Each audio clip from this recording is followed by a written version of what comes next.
एक Hey, और people bar of God, once परमेश्वर की again, आवाज के साथ इस समय में आपका स्वागत है। we want to take this हम time to आप thank सभी का everyone जो who's हफ्ते diligently दर हफ्ते taking हमारे साथ जुड़ रहे हैं, आपका participate स्वागत करते in हैं। receiving the हम word of जानते God हैं कि हर and हफ्ते actively जो वचन digesting आप यहाँ से what we पा do रहे हैं, each week. You have उसे been लेकर meditating, आप मनन कर praying रहे on the हैं, word that has been प्रार्थना taught, कर रहे हैं। and we thank way you so लोग जो much आज for that. पहली बार हमारे साथ जुड़ रहे For हैं, those of you that are इस joining us for the कार्यक्रम के first लिए time, आपका welcome स्वागत to our है। broadcast. हम This साथ मिल is रहे where हैं we come ताकि to परमेश्वर की give आवाज the को सुन broadcast सके, the heartbeat आवाज जो हमारी of our पीढ़ी के लिए generation. है।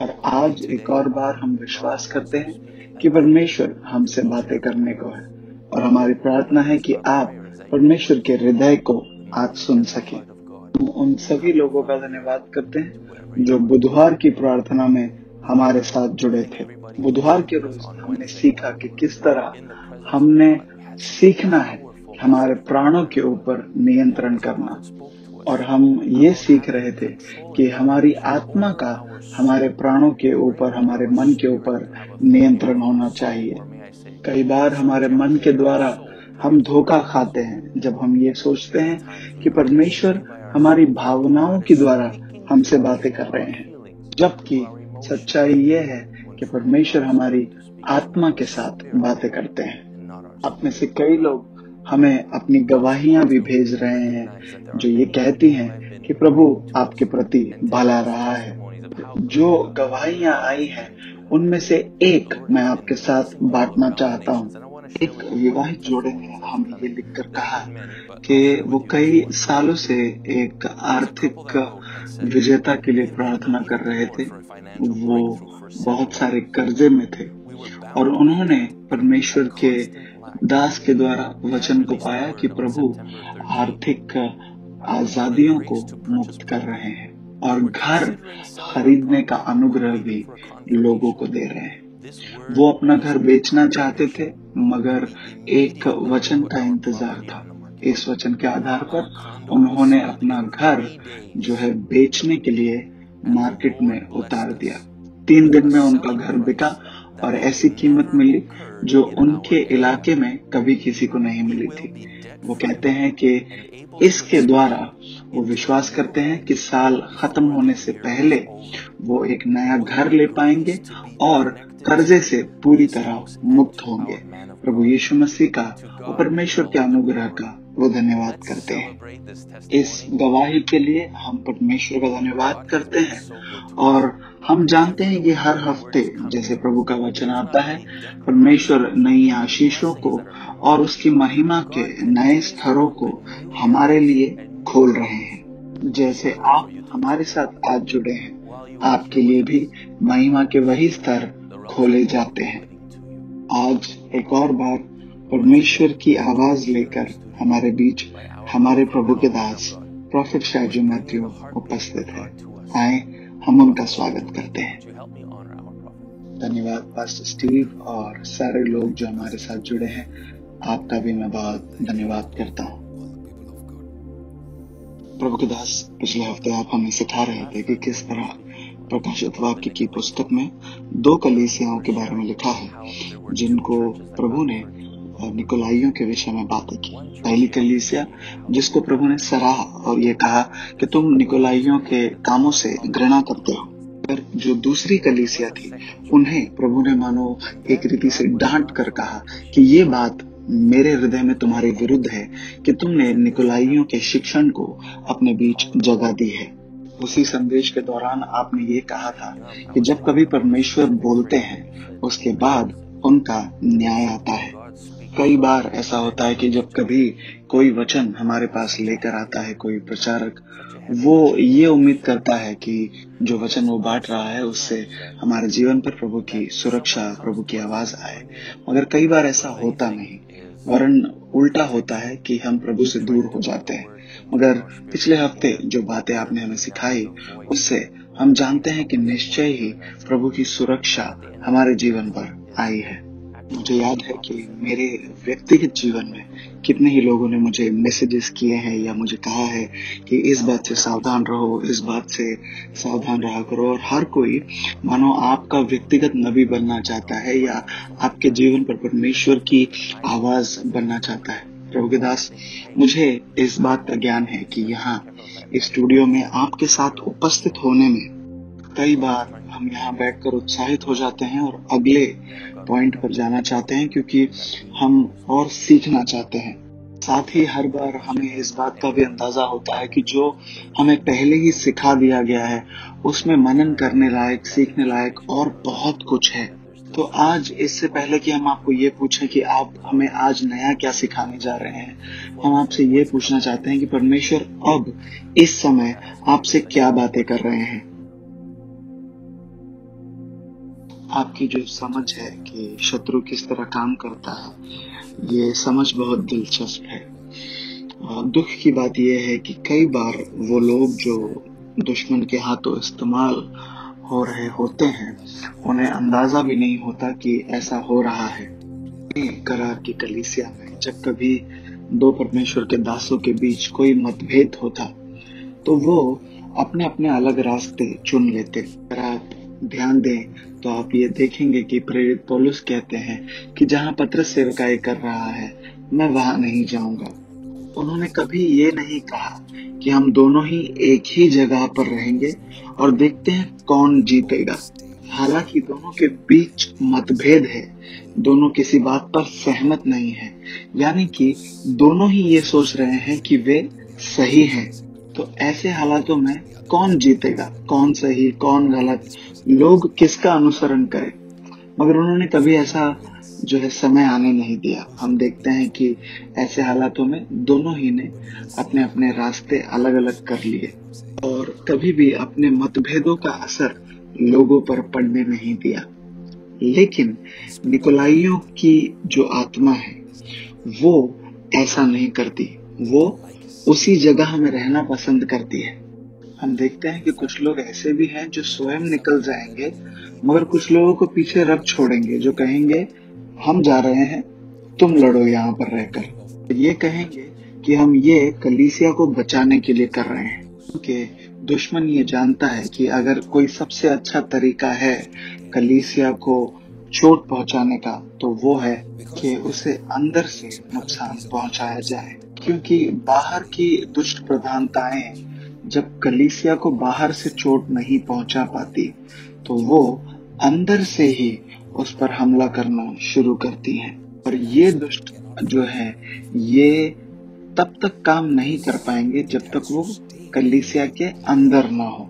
इसीलिए वो अंदर ही रह जाते हैं और कलीसिया में जो कमजोर विश्वासी हैं उन्हें अपना शिकार बनाते हैं। ये आत्माएं उन विश्वासियों को खोजेंगी जो कमजोर हैं ताकि उन्हें धोखा दे सके। आपको क्या लगता है, क्या आदम ने धोखा खाया था? हाँ, हम सब यही सोचते हैं कि आदम ने धोखा खाया था, लेकिन ये बताती है कि आदम भरमाया नहीं गया था। अगर हम पहले तिमुथी के 2 अध्याय को देखें तो हम वहां पढ़ पाते हैं, बाइबल कहती है कि आदम भरमाया नहीं गया था। पहला तिमुथी 2 अध्याय उसका 14 वचन कहता है, और आदम बहकाया न गया पर स्त्री बहकाने में आकर अपराधिनी हुई। अब हम यहाँ देख रहे हैं कि ये दोनों बागीचे में हैं और वहां पर ये प्रभु के विरोध जाते हैं, लेकिन असल मायने में दोनों प्रभु के विरोध नहीं गए, एक व्यक्ति था। तो हमें सवाल ये पूछना है कि असल में हव्वा को निशाना क्यों बनाया गया था? क्योंकि बाइबल कहती है कि हव्वा जो थी वो कमजोर पात्र थी, यानी कि जब दुश्मन बागीचे में आएगा तो वो आदम के पास जाकर उससे ये नहीं पूछेगा कि क्यों भाई कैसे हो। उसे पता है कि आदम बहुत ही मजबूत है, आदम होशियार है, उसे जो है भरमाया नहीं जा सकता। लेकिन हव्वा को भरमाया जा सकता है, इसीलिए शैतान उस व्यक्ति के पास गया जो कमजोर था। इसीलिए हमें सतर्क रहना है। अगर कोई आपके पास आ रहा है तो क्या वो ये सोचकर आ रहा है कि आप मजबूत हैं, या ये सोचकर कि आप कमजोर हैं और आपको बहकाया जा सकता है? और अगर ऐसा है तो उसी बात ने आपको सावधान कर देना है कि ये आखिर कैसी आत्मा है जो आपके अंदर की कमजोरी को जानती है और उस कमजोरी का अब फायदा उठाना चाहती है। और आखिर वो कमजोरी क्या है? वो किसी पुरानी चोट का जो है याद आपके जीवन में लेकर आएगा। प्रभु के दास, क्या मैं आपसे एक सवाल पूछ सकता हूँ? आपने बुधवार के दिन भी हमसे कहा था कि प्रभु अद्भुत रीति से हमारी अगुवाई कर रहा है, जैसे इतवार और बुधवार की सभा मानो एक ही रेल की दो पटरियां जैसी चल रही हैं। बिल्कुल ठीक, मैंने यही कहा था। और बस जी, अगर ये सच है और हम ये देख रहे हैं कि ये जो निकलाइयों की आत्मा है ये केवल कमजोर लोगों पर नहीं पर उन पर भी हमला कर रही है जो अपने हृदय में किसी चोट की याद को अभी भी लेकर चल रहे हैं, तो कितना जरूरी है हमारे लिए कि हम केवल हमारी आत्माओं को ही नहीं पर हमारे मन को, हमारे प्राणों को हम मजबूत करें। मैंने कहा था कि आपकी आत्मा का तो नया जन्म हुआ है, लेकिन क्या आपके प्राण, आपका मन नया हुआ है? हमने ये जाना कि जो निकोलाउस के अनुयायी थे वो जिस रीति से काम करते थे, और ये हमें पता चलता है जो शुरुआती कलीसिया के अगुए थे, उन्होंने जो पत्र लिखे, उन्होंने जो बातें दर्ज की, उनसे ये हमें पता चलता है कि वो आत्मा और मन, आत्मा और प्राण दोनों की बातों को भेद कर लोगों को भरमाया करते थे। वो ये कहते थे कि आत्मा परमेश्वर की है, इसीलिए तुम अपनी आत्मा में वो बातें करो जो प्रभु को प्रसन्न करती हैं, लेकिन तुम्हारा शरीर जो है वो शैतान क्या है, तो तुम शरीर में जो बातें करते हो उनसे बच सकते हो। यानी कि वो ये कहते थे कि तुम जो चाहे अपने शरीर में कर सकते हो। वो ये बात जोर देकर सिखाते थे कि शरीर जो है वो शैतान का है और केवल आत्मा है जो परमेश्वर की है। इसलिए जब हम प्राणों की बात करते हैं, जानना ये जरूरी है कि हमारे प्राण और हमारा शरीर बहुत ही नजदीकी से जुड़े हुए हैं, क्योंकि हमारे प्राणों में ही हमारी भावनाएं हैं। हमारी भावनाएं हमारी इंद्रियों से जुड़ी होती हैं, जैसे स्पर्श करना, देखना। हमारी आंखों से भावनाएं जागती है, क्योंकि हमारी आंखें जो है वो हमारे मन के लिए झरोखे समान है, खिड़कियों समान है। हमारे 5 जो इंद्रियां हैं, जिसे अंग्रेजी में सेंसेस कहते हैं, वो मानो हमारे प्राणों में झांकने के लिए 5 खिड़कियों समान है। इन बातों को हम बुधवार के रोज सीखेंगे। मगर बाइबल हमें ये बताती है कि एक राज्य जो आपस में ही विभाजित है वो खड़ा नहीं रह सकता। मतलब ये हुआ कि अगर आपका प्राण और आपका आत्मा अलग अलग है, विभाजित है, तो आपके प्राणों को हर दिन खिलाया जा रहा है। और ये जो निकोलाइयों की आत्मा है वो यही प्रकार के शिक्षण लेकर आते थे कि हमारे प्राणों को जिन बातों की चाहत है वो चाहते होना कोई गलत नहीं है, और ये सब कुछ वो अनुग्रह के नाम पर करते। कोई भी शिक्षण जो आपके पास आता है और उस शिक्षण में पश्चाताप अगर नहीं है तो वो एक ऐसा शिक्षण है जिससे आपको दूर भागना है। ऐसे शिक्षण आप जानते हैं कि ये निकोलाइयों के शिक्षण हैं, क्योंकि वे आपको परमेश्वर के भय के विषय में नहीं सिखाते। वो यही कहेंगे कि मैं जानता हूँ, प्रभु समझता है, प्रभु जानता है। देखिए, ये सच है कि बाइबल कहती है कि परमेश्वर हमारी कमजोरियों को लेकर हमारे प्रति सहानुभूति दिखाते हैं। इसका मतलब ये नहीं है कि वो उस पाप से हर्ज नहीं करते। हाँ, परमेश्वर सहानुभूति दिखाते हैं कि हाँ, किसी एक अभिलाषा के प्रति हमारे अंदर कमजोरी है, लेकिन वो हमारे पाप से सहानुभूति नहीं रखते, वो पाप का न्याय करते हैं। याद रखें, कोई भी शिक्षण जो आपके पास आता है और आपसे कहता है तुम जैसे हो वैसे बने रहो और पाप करने की अनुमति देता है, वो निकोलाइयों की शिक्षण है। वो कहेंगे तुम्हें बदलने की जरूरत नहीं है। निकोलाइयों का शिक्षण आपके अंदर परमेश्वर का जो पहला प्रेम है उसके प्रति एक ठंडापन लेकर आ जाता है और आपको एक गुनगुना सा जीवन जीना सिखा देता है और कहता है कि वो ठीक है।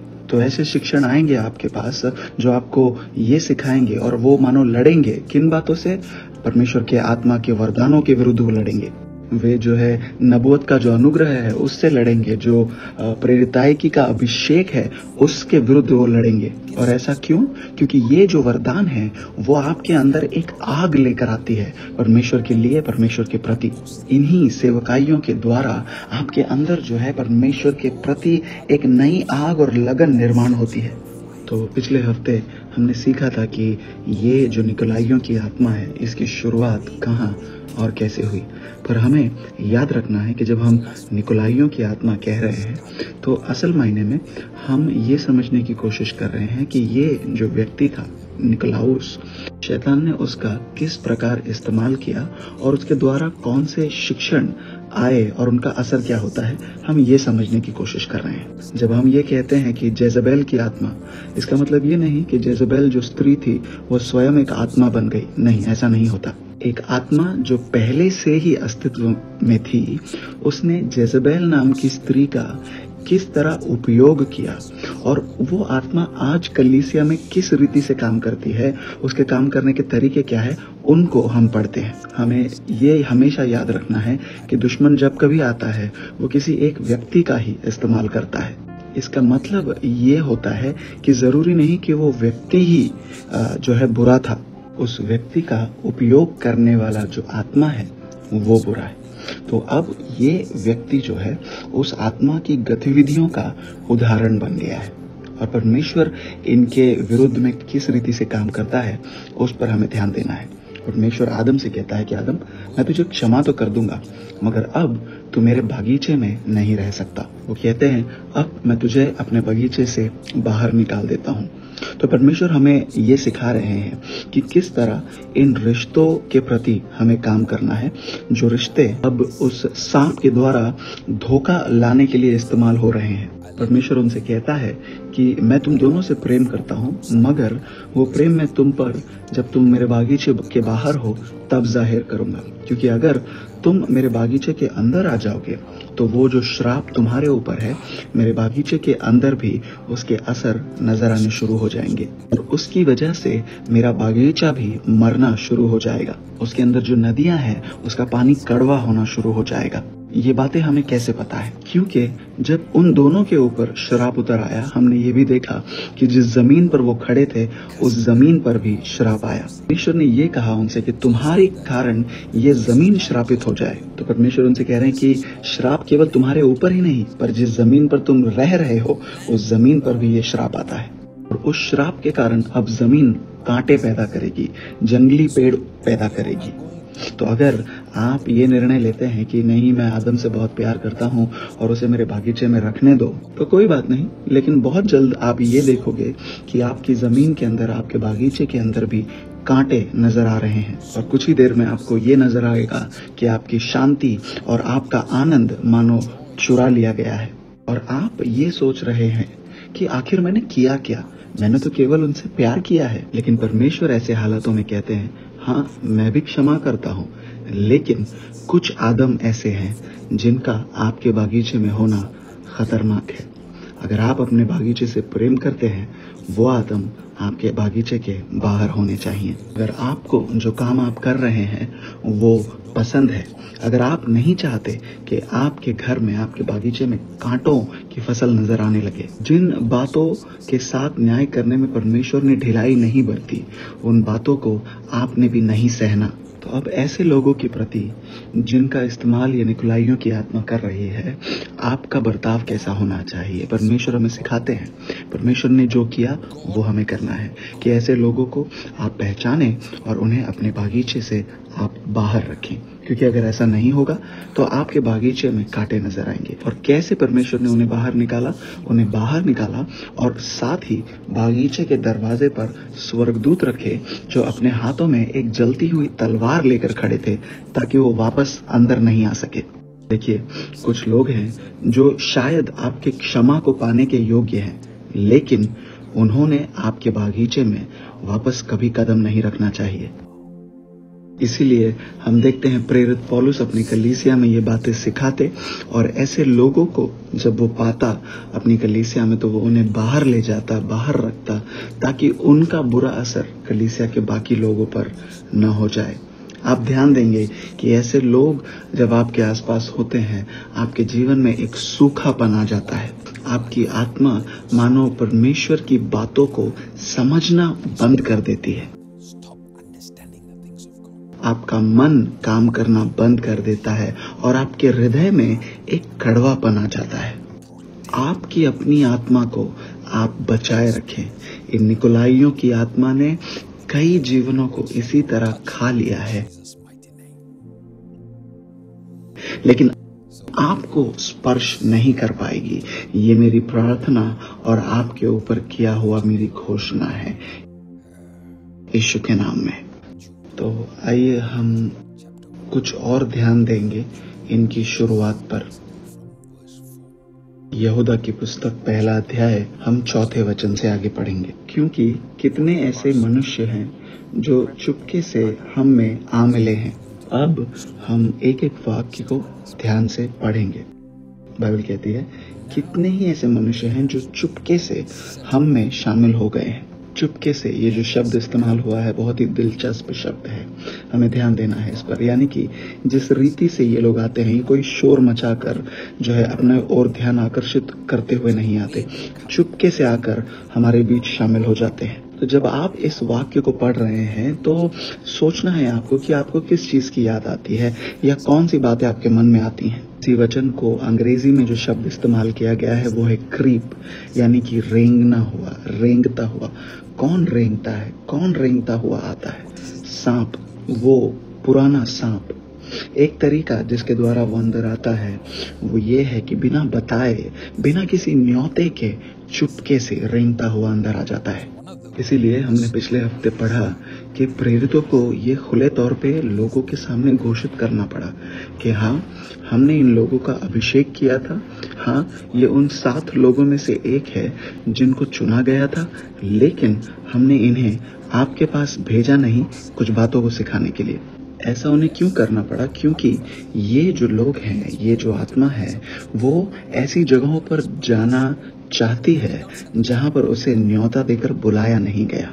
तो अब आप अचानक पाएंगे कि अचानक कोई व्यक्ति है जो अब आप ही के कलीसिया में आता है, किसी तरह आपके साथ संपर्क बनाने की कोशिश कर रहा है, फेसबुक हो या व्हाट्सएप, पता नहीं, किसी तरीके से आपको मैसेजेस भेज रहा है और अचानक आपको लगता है, अरे वाह, ये व्यक्ति तो मेरे जीवन में परमेश्वर की बातों को निवेश कर रहा है।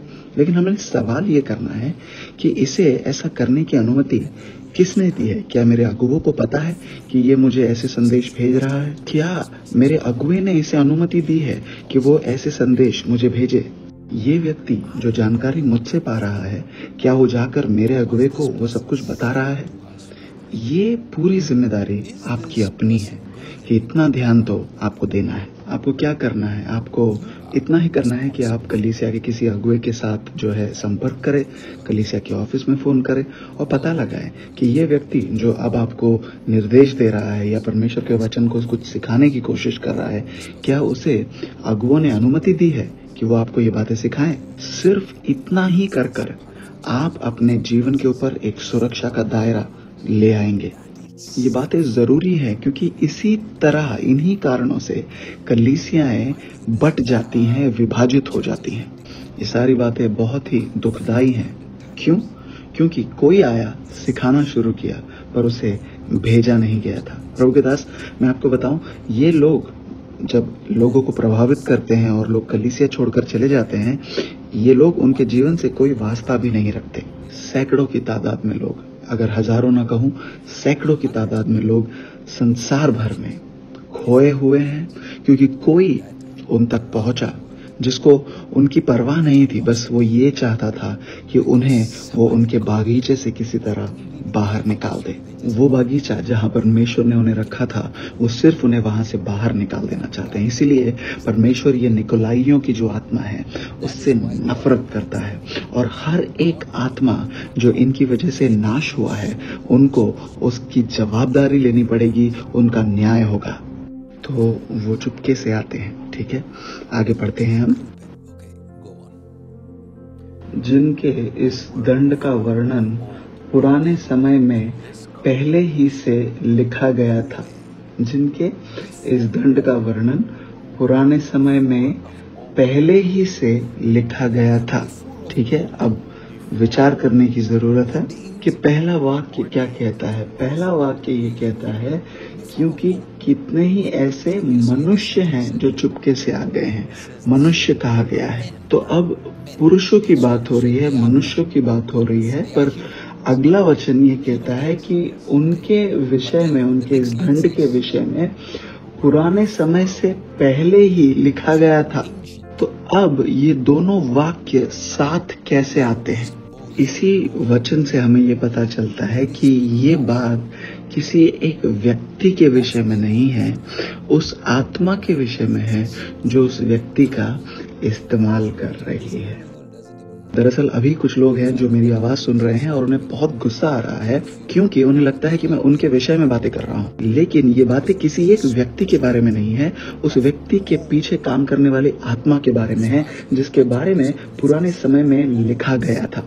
इसीलिए उस सांप को भी वो पुराना सांप कहा जाता है। इसका मतलब इस आत्मा की शुरुआत हमें बागीचे में ही नजर आ जाती है, ये इतना पुराना है। और उस आत्मा ने जो बागीचे में किया था, ये उसके विषय में कहा गया है, और वही आत्मा है जो इन पुरुषों के द्वारा अब जाहिर हो रही है। ठीक है, हम आगे पढ़ेंगे। ये भक्तिहीन है और हमारे परमेश्वर के अनुग्रह को लूचपन में बदल डालते हैं। इन्हें भक्तिहीन कहा गया है और परमेश्वर के अनुग्रह का उल्लेख किया गया है, यानी ये लोग परमेश्वर के अनुग्रह का अनुभव कर रहे थे पर उसे बदल रहे थे। तो आगे क्या लिखा है? और हमारे एकमात्र स्वामी और प्रभु यीशु मसीह का इनकार करते हैं। ध्यान दें कि निकोलाइयों की कलीसिया जो है यीशु मसीह पर ही आधारित है।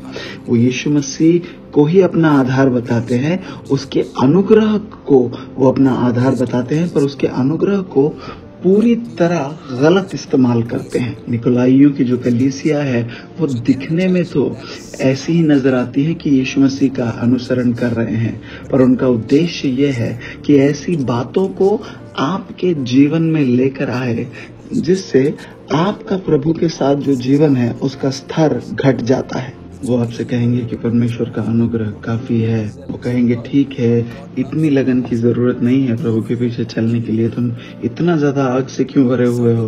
प्रभु वैसे ही तुमसे प्यार करते हैं, प्रभु समझते हैं। आप जो सुनना चाहते हैं वही बातें वो आपसे कहेंगे।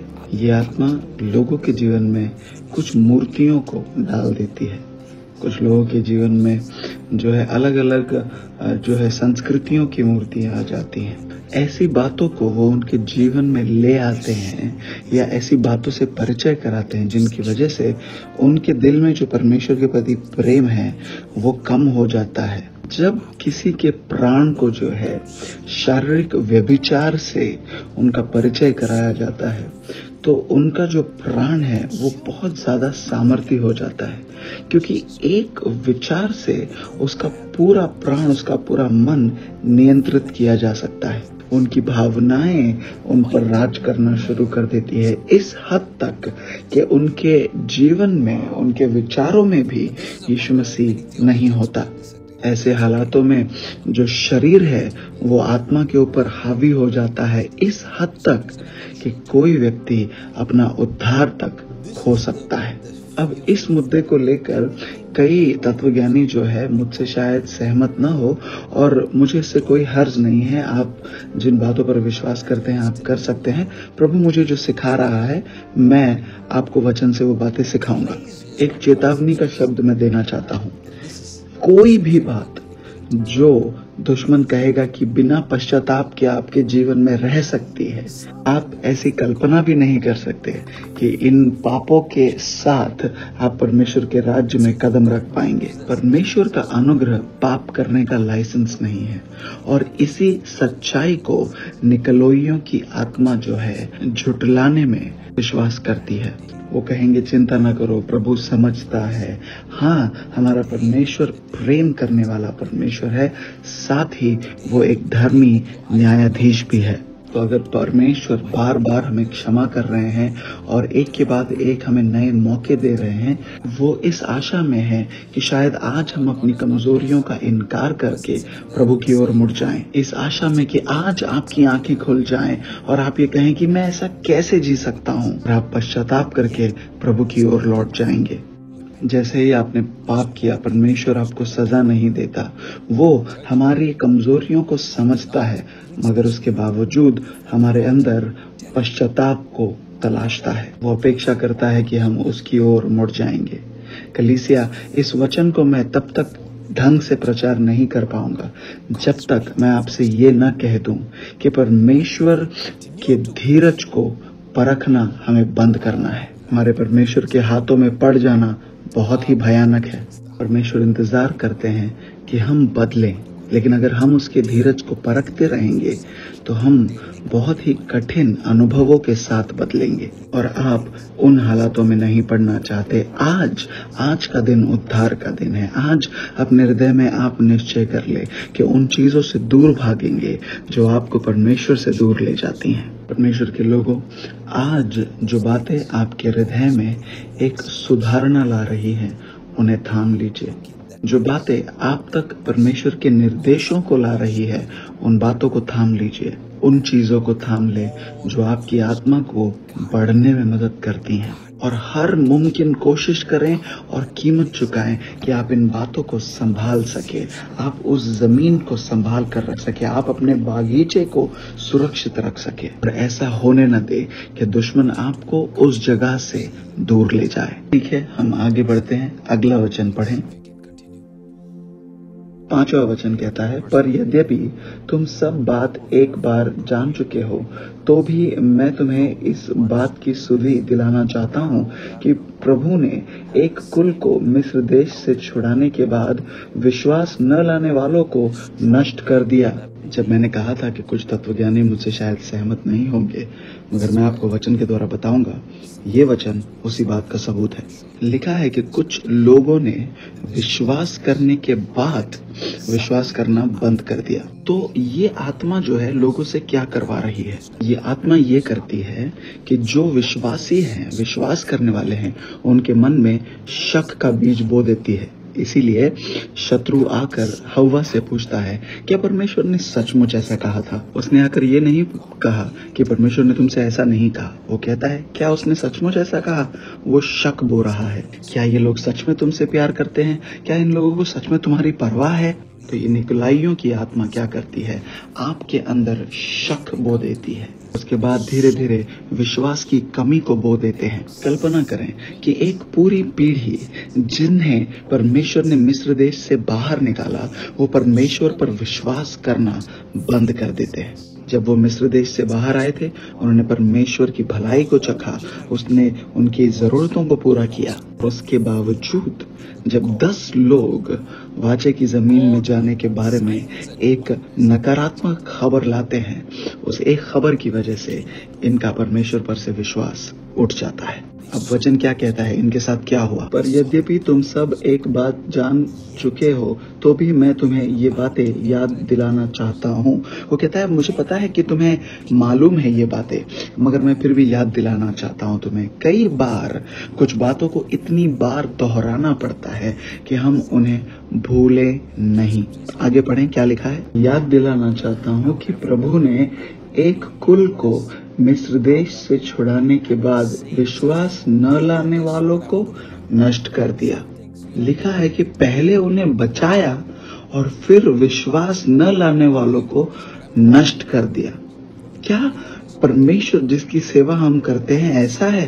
देखिए, आपका उद्धार एक बार हो सकता है, लेकिन उसके बाद परमेश्वर की अपेक्षा है कि आपका हृदय में पश्चाताप हो, आपके हृदय में विश्वास हो।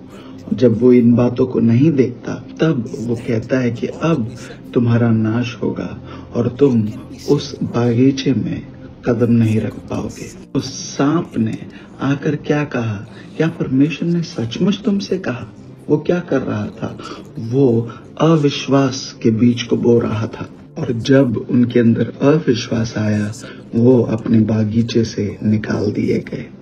दुश्मन ये करता है प्यारो, जब आप प्रभु की सेवा करना शुरू करते हो, आपके अंदर कितना जोश, कितनी लगन होती है। पूरे दिल से प्रभु के पीछे भाग रहे हो, उससे प्रेम कर रहे हो, और उसके बाद दुश्मन आता है और उन जंगली बीजों को, अविश्वास को बोता है। बहुत ही खतरनाक बात एक और वो करते हैं, वो ये कि जिस विश्वासी पर ये असर डालने की कोशिश कर रहे हैं, उसे अपने चरवाहे से वो दूर ले जाएंगे। वे कभी ये नहीं चाहेंगे कि आप अपने चरवाहे से जाकर सीखें या चरवाहे से सवाल करके अपने उलझनों को मिटाएं। और इसीलिए वो कहेंगे अपने चरवाहे से जाकर ये मत पूछना, वो बहुत डरावना है। क्योंकि एक बार वो आपको अकेला करने में कामयाब हो जाएं, तो आपको उस जगह से भी बाहर निकाल देंगे जहां परमेश्वर ने आपको रखा है। ध्यान दें कि जब सांप बागीचे में आया, तब परमेश्वर दौड़कर उसे रोकने के लिए नहीं आए। जब ये निकोलाइयों की आत्मा या ये लोग कलीसिया में दाखिल हुए, तब परमेश्वर उन्हें रोकने नहीं आया। वचन का एक हिस्सा है जहां यीशु मसीह ने अपने चेलों से कहा, मैंने तुम्हें चुना है, तुम्हें एक एक करके चुना है। यहूदा को भी उसने चुना था। लेकिन अगर आप यूहन्ना का सुसमाचार 13वां अध्याय पढ़ें, तब उसके अंदर दुश्मन ने ये बात डाल दी थी कि वो यीशु मसीह को धोखा देगा। यानी परमेश्वर को धोखा देने का बीज और वो मंशा उसके अंदर डाल दी गई थी। वो पैदाइशी बुरा नहीं था। इसीलिए यीशु मसीह कहते हैं कि वो जिसने मेरे साथ रोटी तोड़ी है, मुझे धोखा देगा। इसका अर्थ ये हुआ कि परमेश्वर ने उसको बहुत मौके दिए कि वो चेलों का सही मायने में हिस्सा बन सके।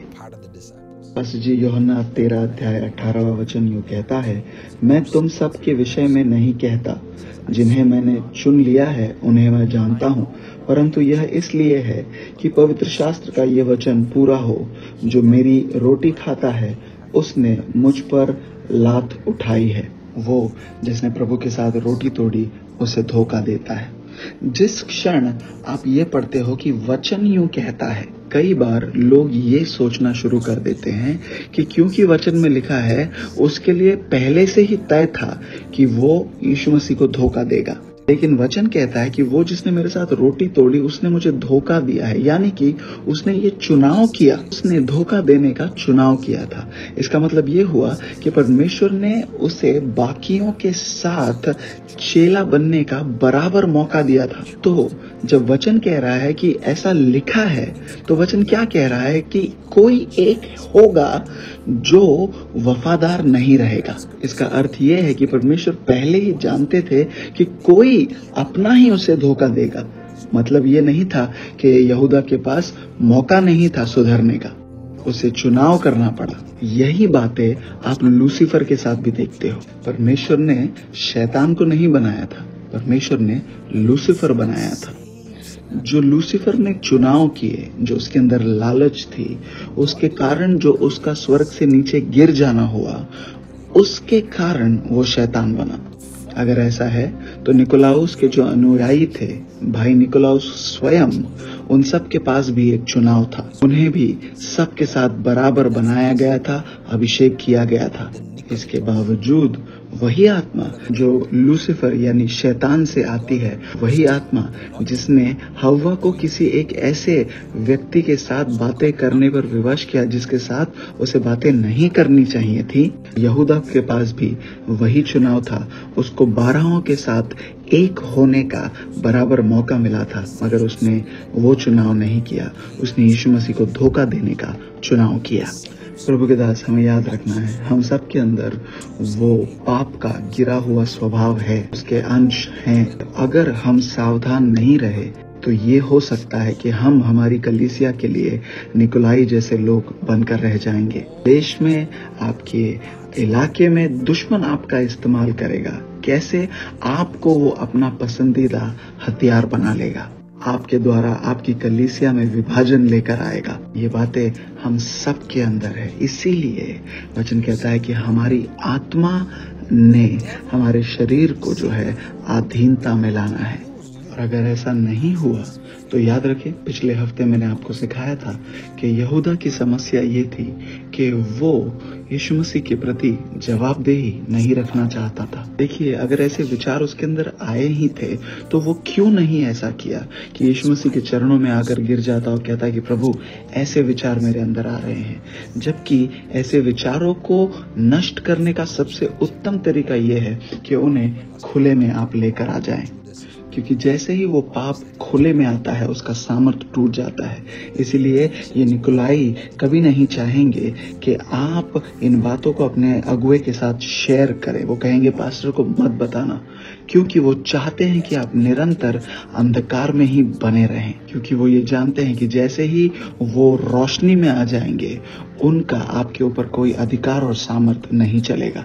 इसीलिए मैं चाहता हूं कि आप अपने शरीर को देखें, अपने अंदर झांकें और प्रश्न करें कि मेरे अंदर का कितना हिस्सा, मेरे अंदर का कितना प्रतिशत हिस्सा दुश्मन का औजार बन सकता है। मेरे ही कलीसिया के अंदर, मेरे ही परिवार के विरुद्ध, मेरे ही शहर में, मेरे ही लोगों के विरुद्ध मेरे अंदर का कितना प्रतिशत हिस्सा एक बलवे को, विरोधीपन को जन्म दे सकता है। एक चेतावनी देना चाहता हूं प्रभु के दास कि ये आत्मा केवल कलीसियाओं के अंदर काम करता है ऐसा नहीं, ये विवाहों को भी बर्बाद कर सकता है। एक बार ये आत्मा किसी भी एक विवाहित जोड़े के अंदर आ जाए तो वो उस विवाह के अंदर विभाजन पैदा कर सकती है, और इन सारी बातों को वो अपने ही गलत शिक्षणों के द्वारा जो है उसे सही साबित करने की कोशिश करेंगे। तुम ऐसे आत्मा के द्वारा इस्तेमाल किए गए लोगों को कैसे पहचानोगे? उनकी जवाबदेही के द्वारा, समर्पण के स्तर के द्वारा। ऐसे लोग अगर आए तो आप कैसे पहचानोगे? पूछना है अपने आप को, क्या ये व्यक्ति किसी की अधीनता में चलता है? देखिए, ये आत्मा नहीं चाहती कि कोई किसी की अधीनता में चले। ये अधिकार का जो है उल्लंघन करने के लिए ही आते हैं। वो छोटी छोटी बातों में अपने अधिकारियों से लड़ पड़ते हैं। इतनी छोटी बात के पास्टर ने मुझे फोन नहीं किया, उतना सा कारण काफी है कि वो एक बलवे को पैदा कर देंगे। क्यों? क्योंकि ये जो आत्मा है ये समर्पण, जवाबदेही से नफरत करती है।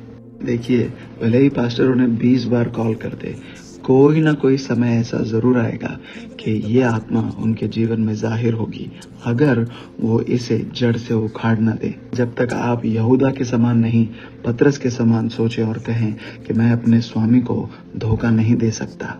ठीक है, यहूदा की पुस्तक में हम आगे बढ़ेंगे। 6वां वचन, फिर जिन स्वर्गदूतों ने अपने पद को स्थिर न रखा वरन अपने निज निवास को छोड़ दिया, उसने उनको भी उस भीषण दिन के न्याय के लिए अंधकार में जो सदाकाल के लिए है बंधनों में रखा है। अब इस हिस्से पर आकर मैंने आपसे कहा था कि हम इसे अगले हफ्ते देखेंगे। आज भी प्रभु जितनी अनुमति दे हम उतना इसमें ध्यान देंगे। बहुत ही दिलचस्प बात है कि हमने वचन की शुरुआत में देखा कि ऐसे लोगों की बात हो रही है जो चुपके से कलीसिया में शामिल हो गए। उसके बाद ऐसे लोगों की बात हो रही है जिन्होंने पहले विश्वास किया था, बाद में उनके अंदर विश्वास की कमी आई, उस कारण उन्होंने उस जगह को खो दिया जो परमेश्वर ने उन्हें दी थी। और वहां से इस बात को वो उन स्वर्गदूतों के साथ जोड़ते हैं जो गिर गए थे। और ये स्वर्गदूत कहां से गिरे थे? वो अपने पद से नीचे गिर गए थे। लिखा है, फिर जिन स्वर्गदूतों ने अपने पद को स्थिर न रखा। ध्यान दें, अब हम ये जो निकोलाइयों की आत्मा है उसके चरित्र को समझने की कोशिश कर रहे हैं। मुझे नहीं पता आप इसके लिए तैयार हैं कि नहीं, हमने अभी बस शुरुआत ही की है। ऐसा लिखा है कि वे स्वर्गदूत जो अपने पद को स्थिर न रख सके, यानी कि ये वो आत्मा है जो एक जगह स्थिर नहीं रह सकती, ये अलग अलग जगह भटकती रहती है। आपको याद होगा अय्यूब की पुस्तक में परमेश्वर ने जब शैतान से पूछा कि तू कहां से आ रहा है, तो वो कहता है कि पूरी पृथ्वी पर आगे से पीछे भटकता हुआ मैं आ रहा हूँ। ये जो निकोलाइयों की आत्मा है जब किसी व्यक्ति पर असर करना शुरू करती है, वो व्यक्ति स्थिर नहीं रहता, एक कलीसिया से दूसरी कलीसिया भटकता रहता है। जब ये आत्मा आप पर हमला करना शुरू करती है, तब आप थियोलॉजी, परमेश्वर का जो ज्ञान है, उसका इस्तेमाल करके बहाने बनाते हैं। याद रखें कि ये जो निकोलाइयों की आत्मा है, ये ज्ञान का इस्तेमाल करती है, जानकारी का इस्तेमाल करती है, ताकि उसका इस्तेमाल करके आपको वहां से निकाल सके जहां आपको बोया गया था। ये आत्मा ज्ञान को मानो चारे की तरह इस्तेमाल करेगी, ताकि आपको जाल में फंसाए और आपको वहां से जड़ से उखाड़ दे जहां परमेश्वर ने आपको बोया है।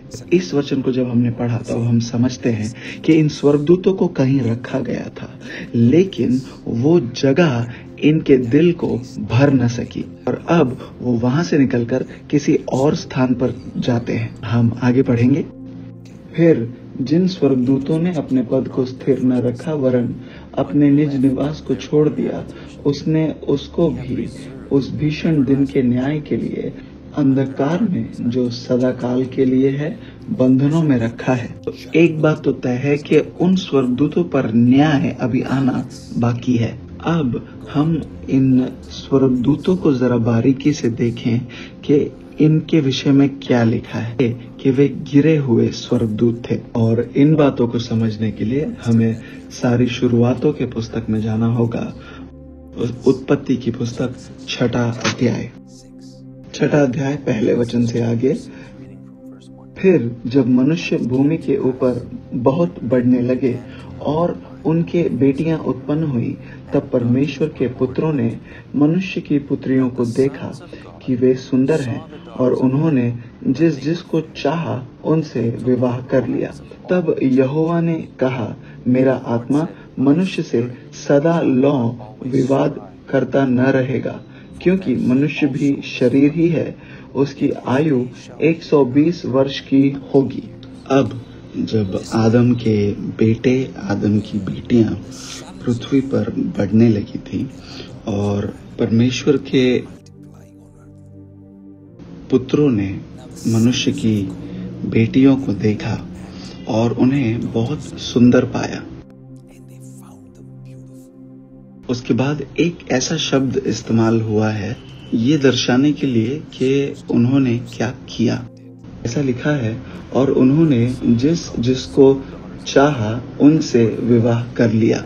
अंग्रेजी में टुक, ले लिया, ऐसा शब्द लिखा है, यानी कि उन्होंने उन स्त्रियों की जो है इजाजत नहीं मांगी, उनका विवाह में हाथ मांगा नहीं, उनसे बस विवाह कर लिया। और ऐसा लिखा है कि उन्होंने जिस जिसको चाहा उनसे विवाह कर लिया। अब हम याद रखें कि हम एक और बार शुरुआत में जा रहे हैं, कहां से ये आत्मा शुरू हुई थी और उसका चरित्र कैसा है हम समझने की कोशिश कर रहे हैं। नंबर 1, ये जो आत्मा है ये इजाजत नहीं मांगती। इस आत्मा को इजाजत मांगना अच्छा नहीं लगता। आप उनके अंदर ऐसा स्वभाव पाएंगे मानो वो ये कह रहे हो, मुझे किसी से इजाजत मांगने की क्या जरूरत है। क्योंकि विवाह का सही तरीका ये होता कि जो दूल्हा है वो एक तोहफा तैयार करके दुल्हन का हाथ मांगने उसके पिता के पास जाता, पर ऐसा स्वभाव इस आत्मा के अंदर नहीं होता। वो बस चले आते हैं, चुपके से शामिल हो जाते हैं, बिना इजाजत के, बिना न्योते के आ जाते हैं। किसी अधिकार की जगह के व्यक्ति ने उन्हें भेजा नहीं होता, वो बस चले जाते हैं और जैसा उनके मन को भाता है उन वस्तुओं को या उन चीजों को, लोगों को ले लेते हैं।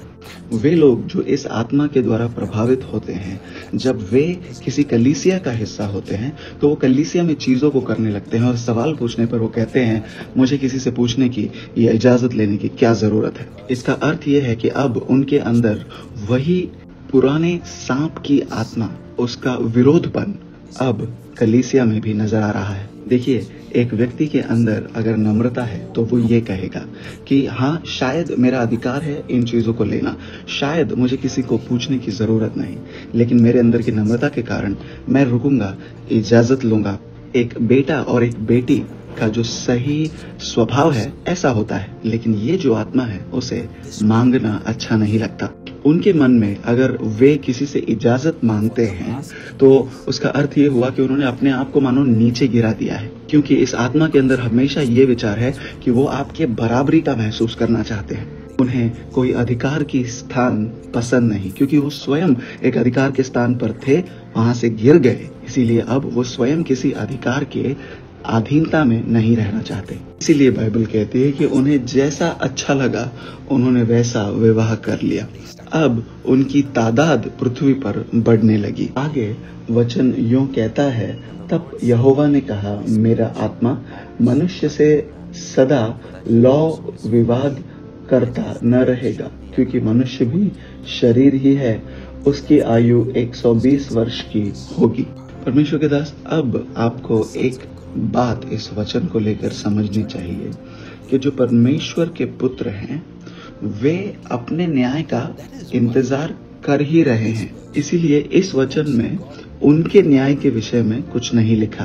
दरअसल वे स्वयं भी जानते हैं कि उनका न्याय होने को है, लेकिन यहाँ परमेश्वर मनुष्य के ऊपर एक सीमा को, पाबंदी को लेकर आ रहे हैं। ऐसा क्यों? क्योंकि परमेश्वर कहते हैं कि अगर मैं उनकी आयु को, उनकी जिंदगी को 120 वर्ष से ज्यादा रहने दूं तो उनके पाप की आयु भी उसके साथ बढ़ती जाएगी। अगर उनकी आयु बढ़ती रही, उनके पाप की आयु बढ़ जाएगी, और अगर उनका पाप बढ़ जाएगा तो परमेश्वर का न्याय भी उतना ही ज्यादा उनके ऊपर आएगा। तो सच्चाई ये है कि जब परमेश्वर ने उनकी आयु पर, उनके उम्र पर एक सीमा लगा दी, परमेश्वर ने उनके पाप के ऊपर भी एक सीमा लगा दी। परमेश्वर के लोगों, हमें ये जानना जरूरी है कि हमारा बागीचा हमारी जिम्मेदारी है। हम किस सांप को हमारे बागीचे में आने देते हैं, उसके असर क्या होते हैं, इन सब की जिम्मेदारी हमारी अपनी है। मेरी प्रार्थना आप सबके लिए ये है कि आप आत्मिक परिपक्वता में, समझदारी में इतना बढ़ें कि दुश्मन की कोई भी चालाकी, धोखा आपको उस जगह से बाहर निकाल ना पाए जहां परमेश्वर ने आपको बोया है।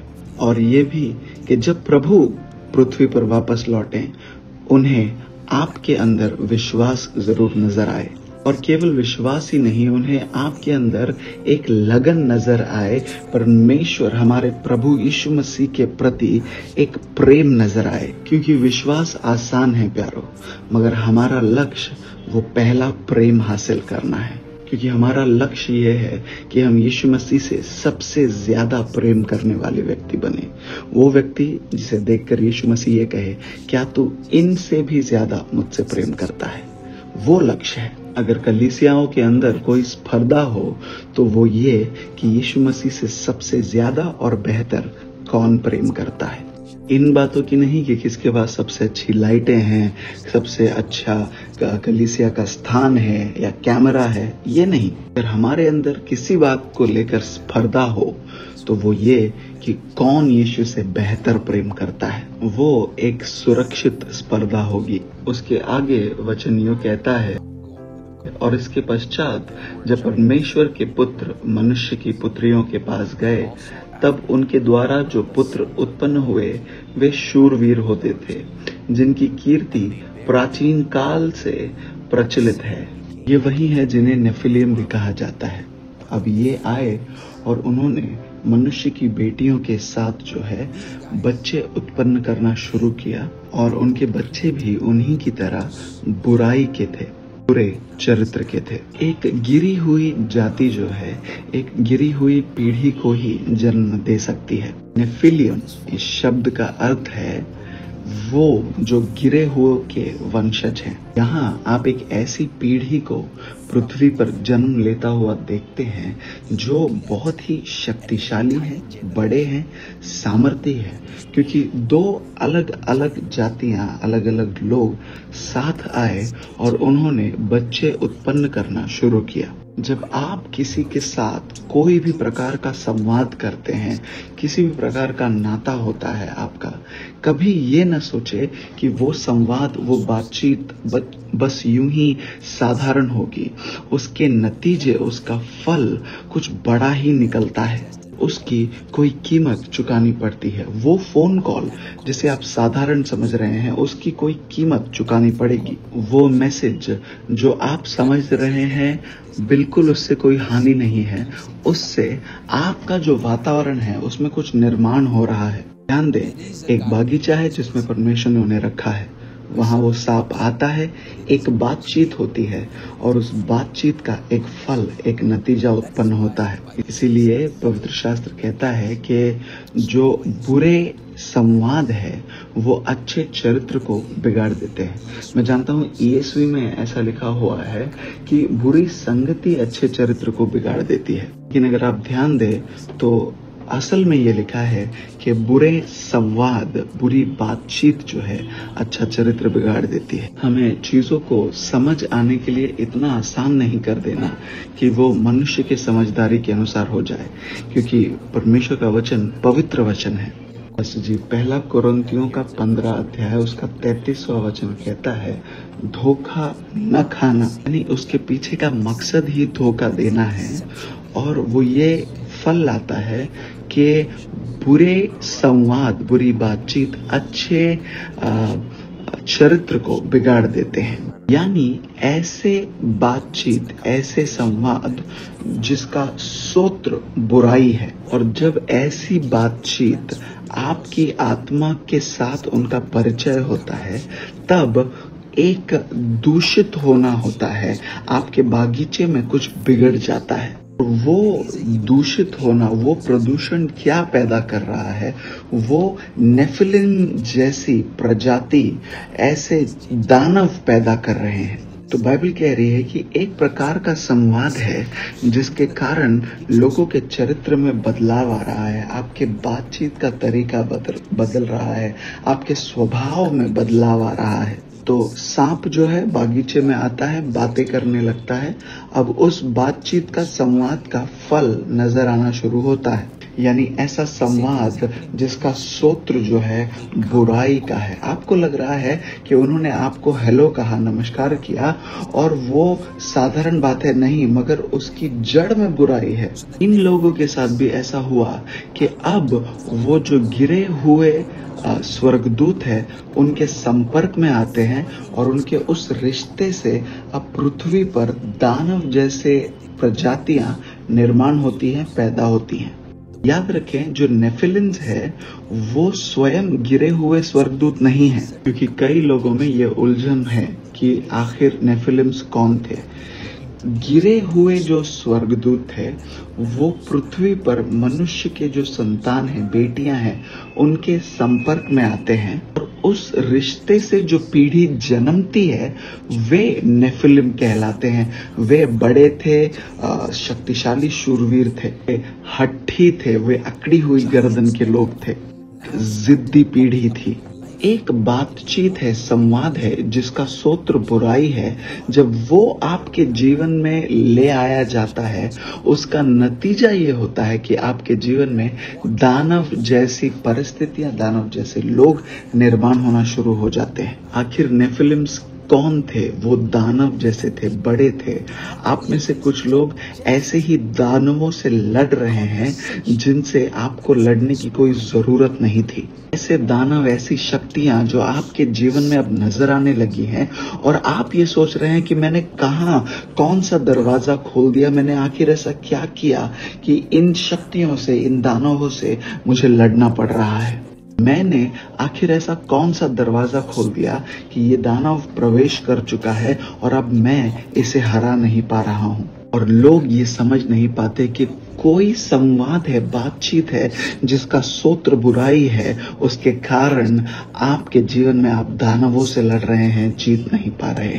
क्यों नहीं जीत पा रहे? क्योंकि अब वो आपकी आत्मा में जन्मे हुए नतीजे हैं। आपकी आत्मा जब अंधकार के संपर्क में आती है, अब वो आपके जीवन में उसी के फल निर्माण होने का अनुमति दे देती है और कुछ दानव आपके जीवन में नजर आने लगते हैं। और हम ये सोचते रहते हैं कि आखिर ये सब कुछ क्यों हो रहा है, क्योंकि हम ये समझ नहीं पाते इन सब की शुरुआत एक बातचीत से, संवाद से हुई थी।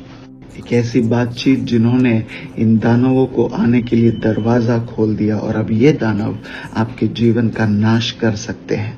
पूरी पीढ़ी को रेगिस्तान में खत्म होना पड़ा क्योंकि उनके बीच अविश्वास का दानव था जिसे वो जीत नहीं पाए थे। शक का दानव, बीमारियों का दानव को आपकी आत्मा को सुरक्षित रखना है प्यारो। ये कोई मजाक की बात नहीं है। मेरी प्रार्थना आपके लिए यह है कि आपकी समझ की आंखें खुले इस समय और आप इन बातों को हल्के तौर पर न लें। मैं ऐसे दानवों को निर्माण नहीं करना चाहता जिनसे मेरे चले जाने के बाद मेरे बच्चे लड़ते रहे। मैं उन दानवों को निर्माण नहीं करना चाहता। मैं उस बागीचे को जहां मुझे रखा गया है सुरक्षित रखना चाहता हूं। जब आप दुश्मन के लिए दरवाजा खोल देते हैं तो आप अपने शरीर के लिए भी ये दरवाजा खोल देते हैं कि वो आपके लिए दानवों को निर्माण करे।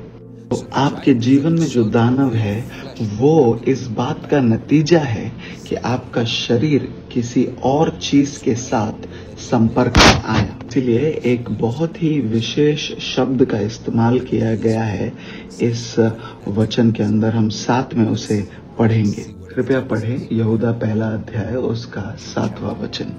जिस रीति से सोदोम और अमोरा और उनके आसपास के नगर जो इनके समान व्यभिचारी हो गए थे और पराये शरीर के पीछे लग गए थे, आग के अनंत दंड में पड़कर दृष्टांत ठहरे हैं। अब यहाँ पर पराया शरीर लिखा गया है, मगर केजेवी अंग्रेजी में कहता है कि स्ट्रेंज यानी कि अजीब या अजनबी किस्म का शरीर, जिसे कई लोग ऐसी अभिलाषाएं कहते हैं जो नैसर्गिक नहीं है, उसे बाइबल जो है अजीब या अजनबे प्रकार का अभिलाषा कहती है। बाइबल कहती है कि उनके बीच व्यभिचार था और साथ ही उनके अंदर अभिलाषा थी और वे एक अजीब अजनबी प्रकार के शरीर के पीछे पड़े हुए थे। इसका मतलब क्या हुआ? मतलब ये है कि हमारी जो आत्मा है उसका एक डीएनए है। डीएनए मतलब उसकी एक विशेषता है,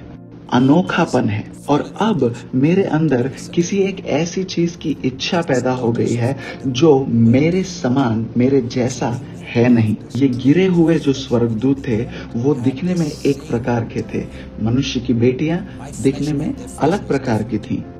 अजनबी शरीर का पीछा करने लगे, यानी कि अब उन दोनों का डीएनए जो है अलग अलग है। ऐसे दो व्यक्ति साथ आए हैं, उनका शरीर और मेरा शरीर अलग था, मगर वो फिर भी एक रिश्ते में साथ आए और उस रिश्ते के कारण नेफिलिम्स जैसी जातियां पैदा होने लगी। प्रभु के दास, क्या आप मेरे साथ हैं? आपको समझ आ रहा है? मैं आशा करता हूं कि परमेश्वर के लोग जो मुझे देख रहे हैं वो समझ रहे हैं। तो ये बातें जो हो रही हैं क्या हमारे लिए साहजिक हैं? क्या ये हमारे साथ होना भी चाहिए? ये सवाल है। मैं जल्दी खत्म करने वाला हूँ। देखिए, जब आप प्रभु में बढ़ते हैं, आपका आत्मिक कद, आपका आत्मिक ओहदा ऊंचा होता है, आप आत्मा में बढ़ रहे होते हैं, तब आप उन बातों को रोककर जब शारीरिक अभिलाषा के पीछे पड़ जाते हैं, तब मानो आप जो है सिंक में नहीं होते, आप बट गए हैं, आप अजीब या अजनबी बातों के पीछे जा रहे हैं। ऐसा क्यों हो रहा है? क्योंकि आपकी आत्मा का जो डीएनए है, पहचान है, वो बदल रही है। कल्पना कीजिए कि आप महिमा से महिमा में बढ़ते जा रहे हैं। हफ्ते दर हफ्ते जानकारी आपके पास आ रही है और प्रकाशन आपके जीवन में बढ़ रहा है, और उस जानकारी के वजह से हफ्ते दर हफ्ते आप महिमा पूर्ण होते जा रहे हैं, बढ़ रहे हैं। और अगर ऐसा कोई व्यक्ति कुछ इन ऐसी बातों के पीछे जाना शुरू करता है जिनमें महिमा नहीं है, तो इसका क्या अर्थ हुआ? वो ऐसी बातों के पीछे चल रहा है जो बस शरीर है, बहुत अजनबी सा, अजीब सा शरीर है। अब आप में और इन बातों में कोई मेल नहीं है। आप उन बातों को खा रहे हैं जिनको आपने नहीं खाना। देखिए, जब लोग मजाक बना देते हैं शारीरिक व्यभिचार का, वो केवल मजाक की बात नहीं है। असल मायने में आप उस अजनबी शरीर के पीछे जा रहे हो क्योंकि आप खो बैठे हो अंदाजा कि आप स्वयं कौन हो। और इन बातों को ढंग से समझने के लिए हमें फिर उत्पत्ति की ओर जाना होगा, क्योंकि परमेश्वर का वचन हमें क्या कह रहा है कि दो अलग अलग स्तर, आयाम जो है एक हो रहे हैं। यानी कि एक ऐसा रिश्ता बन रहा है जो साझे का नहीं है, जिसे अंग्रेजी में अनइक्वली योक्ड कहते हैं। अब जब हम आत्मा में बढ़ रहे हैं, आत्मा के दर्जे में बढ़ रहे हैं, हम उन बातों को रोक कर जब हम शरीर की चीजों के पीछे पड़ जाते हैं, तब हमारे साथ क्या हो रहा है, हम भी एक हल में जो है सही रीति से नहीं जुड़ रहे हैं। हम भी ऐसे धोखे का शिकार हो गए हैं जहां हम अजनबी अजीब शरीर के पीछे पड़ रहे हैं। ईएसवी के अनुवाद में ऐसा इच्छा लिखा गया है जो नैसर्गिक नहीं है, यानी कि ऐसी इच्छाएं होना स्वाभाविक नैसर्गिक नहीं है। लेकिन किंग जेम्स के अनुवाद में जिस वजनदार तरीके से लिखा है, मुझे वो अच्छा लगता है। उसे अजनबी कहा गया। उसमें कहा गया है कि तुम अजीब से शरीर के पीछे पड़े हुए हो। क्या आपको अंदाजा भी है कि आपकी आत्मा कितनी बड़ी है? क्या आपको अंदाजा है कि आपकी आत्मा का जो वजन है वो कितना है? क्या आपको अंदाजा है कि परमेश्वर ने आपको कहां से कहां तक लेकर आए हैं? क्या आप जानते हैं कि आप महिमा के एक स्तर से अगले स्तर पर जा रहे हैं, और इन चीजों के बावजूद आप ऐसी चीजों के आकर्षण में आ गए हैं जो आपके कद से बहुत नीचे हैं। इसी को अजनबी शरीर के पीछे जाना कहते हैं। अब हमें ये समझने की ज़रूरत है कि ये जो समूह है उनके साथ होता क्या है।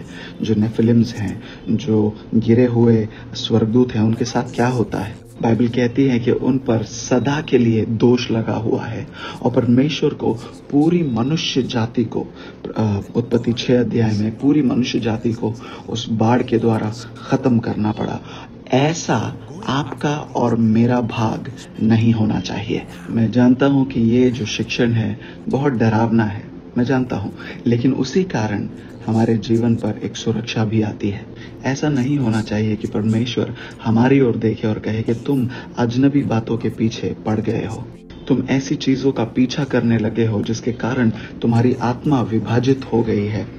परमेश्वर के लोगों, निकोलाउस को जो चुनाव करना था उसने किया, यहूदा को जो चुनाव करना था उसने भी किया। हव्वा भी ऐसी चीजों के धोखे में आ गई। लेकिन आप और मैं, क्या आज हम परमेश्वर से ये कह सकते हैं कि प्रभु हमारी आत्माओं को आप सुरक्षित रखें, हमारे प्राणों को, हमारे शरीरों को आप सुरक्षित रखें, और ऐसा होने पाए कि हम परमेश्वर के लिए सच में एक जीवित बलिदान बन सके, सच के जीवित बलिदान बन सके, ताकि हम ऐसे लोग बने जो असल मायने में जो सीमाएं परमेश्वर ने रखी हैं उन्हें सराहें, उनकी कद्र करें। जी हाँ, शब्द यही है कि हम उन्हें सराहें, उन सीमाओं को, उनकी कद्र करें, कि हम उन सीमाओं को देखें और कहे इस सीमा के अंदर मेरी सुरक्षा है। संसार जो है हमेशा सीमाओं को देखकर सवाल उठाता है। अगर आपने ध्यान दिया हो तो आप समझेंगे कि वे लोग जो आज जेलों में हैं, वे लोग हैं जिन्होंने अपनी सीमाओं की कद्र नहीं की, उनका उल्लंघन किया। कहीं ना कहीं उन्होंने ये कोशिश की कि चलो देखते हैं हम किस हद तक हमारी सीमाओं को तोड़ सकते हैं, और उस वजह से अब वो एक जेल में है और कोई भी तरीके की एक्टिविटी, कोई भी तरीके का काम वो नहीं कर पाते। ऐसा आपके और मेरे साथ नहीं होना चाहिए। मैं चाहता हूं कि आप अपनी आत्माओं को आज एक तरीके से सुरक्षित कर ले। ऐसा हो कि परमेश्वर का भय इस वचन के द्वारा आपके जीवन में प्रवेश करे। ये जो वचन आपने सुना है ये बहुत ही अच्छा वचन है, बहुत अच्छा वचन है, और इससे आप निराश न हो, क्योंकि ये वचन ऐसी जानकारी आपके अंदर ला रहा है जो एक ऊंचे स्तर की है। ऐसी जानकारी जिसके कारण आप धोखे में नहीं पड़ेंगे, दुश्मन के चालों में नहीं फंसेंगे। परमेश्वर का वचन ही हमारी सुरक्षा है प्यारो। परमेश्वर का वचन हमें उस धोखा देने वाले के चालों से बचाता है। अगर हव्वा धोखा खा सकती थी और उसके कारण, उसके द्वारा आदम गिर सकता था। शैतान ने जब ये चुनाव किया कि वो हव्वा के पास जाएगा, आदम के पास नहीं, वो इस कारण था कि वो जानता था कि आदम ने सीधे परमेश्वर से सुना था। उसका परमेश्वर के साथ ऐसा रिश्ता था जैसा हव्वा का परमेश्वर के साथ नहीं था। इसलिए वो निर्णय करता है कि मैं हव्वा के पास जाऊंगा। अब हव्वा आदम से ही निकली थी, तो अब हव्वा के पास शैतान की आवाज पहुंचती है और हव्वा आदम के अंदर ही है। मुझे लगता है हमें यहाँ रुकना होगा। नहीं पासन, आप आगे बढ़े, क्योंकि अभी हम समझ रहे हैं क्योंकि हव्वा को आदम से ही निकाला गया था। शैतान हव्वा के पास गया और उसके द्वारा वो आदम तक पहुंचा। शैतान जानता है कि वो सीधा सीधा आदम के पास नहीं जा सकता, इसीलिए वो हव्वा के पास जाता है और वो जानता है कि हव्वा और भी आसानी से आदम को उसके झांसे में ले आएगी, क्योंकि हव्वा पहले से ही आदम के अंदर थी। वो जानती थी किस तरह आदम तक पहुंचा जा सकता है, आदम के अंदर तक जाया जा सकता है। सावधान रहे परमेश्वर के लोगों, सावधान रहे, क्योंकि दुश्मन जानता है कि कौन से दोस्त का इस्तेमाल करके वो आप तक पहुंच सकता है। शैतान हव्वा के पास गया क्योंकि वो पहले से ही आदम के अंदर थी। देखिए, आप अपने आप को जितनी अच्छी तरह समझते हैं, पढ़ते हैं, उससे बेहतर शैतान आपको पढ़ता है। वो बहुत लंबे अरसे से आपका पीछा कर रहा है। वो आपकी कमजोरियों को जानता है, उसे पता है आप पर कैसे निशाना लगाना है, और वो ये चाहता है कि आपको आपके प्राणों का जो प्रेमी है यीशु मसीह, उससे दूर कैसे किया जाए। लेकिन आज इस वचन के द्वारा दुश्मन का जो चाल है वो आपके सामने आ गया है यीशु मसीह के नाम में। आज वो शैतान के काम उजाले में आए हैं यीशु मसीह के नाम में। आप धोखे में नहीं फंसोगे, आप आपकी आत्मा को सुरक्षित रखोगे, आपकी आत्मा जो है उसका ध्यान नहीं भटकेगा, आप उस अजीब बातों का पीछा नहीं करेंगे। यीशु मसीह के महान नाम में आपके ऊपर सुरक्षा आई है, और मैं आशा करता हूं कि कोई सहमत होकर मेरे साथ जोरदार आमीन कहे।